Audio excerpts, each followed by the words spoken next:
రాబోయే తమిళనాడు అసెంబ్లీ ఎన్నికల్లో ఏ పార్టీతోనూ తాము పొత్తు పెట్టుకోవడం లేదని స్పష్టం చేశారు టీవీకే పార్టీ అధ్యక్షుడు సినీ నటుడు విజయ్. వచ్చే అసెంబ్లీ ఎన్నికల్లో విప్లవం సృష్టిస్తామన్నారు. డీఎంకే టీవీకే మధ్య ప్రధాన పోటీ ఉంటుందని చెప్పారు. తమ భావజాల శత్రువు బీజేపీ, రాజకీయ విరోధి బీజేపీ అని స్పష్టం చేశారు విజయ్. రాష్ట్రంలో ప్రతి ఇంటి తలుపును తడతామన్నారు. మదురైలో భారీ బహిరంగ సభ నిర్వహించారు. తనను ఎంత విమర్శిస్తే అంత ఎత్తుకు ఎదుగుతానని చెప్పారు. తాను మదురై ఈస్ట్ నుంచి పోటీ చేస్తున్నట్లు చెప్పారు టీవీకే చీఫ్ విజయ్. இந்த சினிமா என்கிற மாபெரும் கலை ஆயுதத்தின் வாயிலாக சாதி, மதம், இனம், பாலினம், மொழி கடந்து இந்த நாட்டின் மூளை முடுக்கெங்கும் ரசிகர்களாக இருந்து தோழர்களாக நம்மோடு பயணிக்க துவங்கியுள்ள அனைவரோடும் இணைந்த ஒவ்வொரு மனிதருக்காகவும் ஒலிக்கிற உரிமை குரல், மாநில உரிமைக்காக, பெண் உரிமைக்காக, சமூக நீதிக்காக, சமநீதிக்காக, மதச்சார்பின்மைக்காக உண்மையா ஒலிக்கிற குரல். அதனால் இந்த குரலுக்கு எதிரா இன்னும் இன்னும் எத்தனை எத்தனை குரல்கள் வந்தாலும் ஓங்கி ஒலிக்குமே தவிர ஒரு நாளும் ஓயவே ஓயாது. Yes, it is an unstoppable voice, an unstoppable force. இந்த அரசியல் ஆய்வாளர்களுக்கு நான் சொல்றதெல்லாம் ஒண்ணேதான், நல்லா கேட்டுக்கங்க.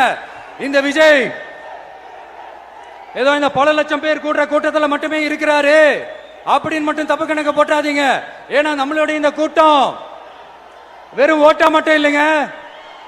வரப்போற தேர்தலில் மக்கள் விரோத ஆட்சியாளர்களுக்கு நாம வைக்க போற வேட்டா,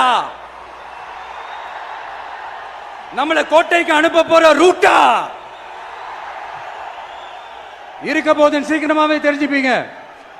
அடுத்து இளைஞர்கள், உழவர்கள், உழைப்பாளர்கள், நெசவாளர்கள், மீனவர்கள், ஆதரவற்ற முதியோர்கள், மாற்றுத்திறனாளிகள், மூன்றாம் பால் இனத்தவர்கள்னு இன்னும் யாருக்கெல்லாம் கவர்மெண்டோட ஒரு ஸ்பெஷல் அட்டென்ஷன் தேவையோ அவங்க எல்லாருக்குமான ஒரு கவர்மெண்ட் அமைக்கிறது தான் நம்ம இலக்கே. நம்மளுடைய ஒரே அரசியல் எதிரி திமுக தான். எப்படி? நம்மளுடைய ஒரே கொள்கை எதிரி,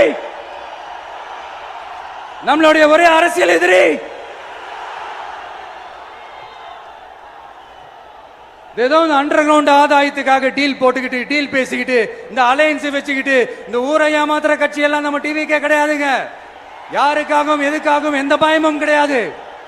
மாபெரும் பெண்கள் சக்தி நம்மளோட இருக்கிறாங்க, மாபெரும் இளைஞர்கள் சக்தி நம்மளோட இருக்கிறாங்க, ஒட்டுமொத்த தமிழ்நாட்டு மக்களுடைய சக்தி நம்மளோட நிக்கிறாங்க. அப்படி இருக்கும்போது